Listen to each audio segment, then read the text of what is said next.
Okay, if you have a little bit of an engineer in you, you can change the space to see it from multiple directions and such. To do that, I would say play with the actual layout of your windows here, or your panels, whatever you want to call them. Uh, First thing first, scroll. I would grab this and pull this down. Let's try to get it as a very maximum piece. I prefer to have this as large as possible.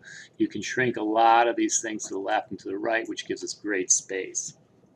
Then what you want to do is click on Window, and then see the layouts here. You can do a 4 split. The 3 separate views down the X, down the Y, and down the Z axes, and seeing them each, so it's almost like in 2 dimensions. And then from here, it kind of gives us the old dimension, which is I guess, the perspective view might be the best way to describe that. If you click here, you can actually go to wireframe, which just merely sets everything to the very simplest. This is great for doing projects that are incredibly complicated. Let's say you have 17,000 objects with 17 million polys. You're not going to want to put everything shaded. Save that for the actual game and the final render. This is better. And or you could get a mixture of both. So sometimes my students like to do that because then they can tell what their poly counts are. Go ahead and feel free to play with any one of these. We'll tackle these as we go, but I know right now you're probably dying to play a little bit. Go ahead and see if you can screw it up a little. All right, now after that, go back to the window, and then we're going to go to, let's see, the 2x3 split. As you can see, a lot of times these things get a little crunched in together. I'm not particularly fond of them unless, of course, I can't find something, or I have to see if something's lying flat on this. So in other words, with the layout and the 4 split here, I can actually tell if my capsule is above the plane or not. So I can make it rest right on the plane like such.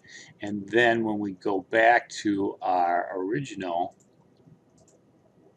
default view and let's go to the game one. Now you can see that we're barely touching that surface, which is what we want. And as you can see, if you really screw something out, you can just go back to the revert to factory settings. If you really like your layout, like I like my stretch layout, I can save it.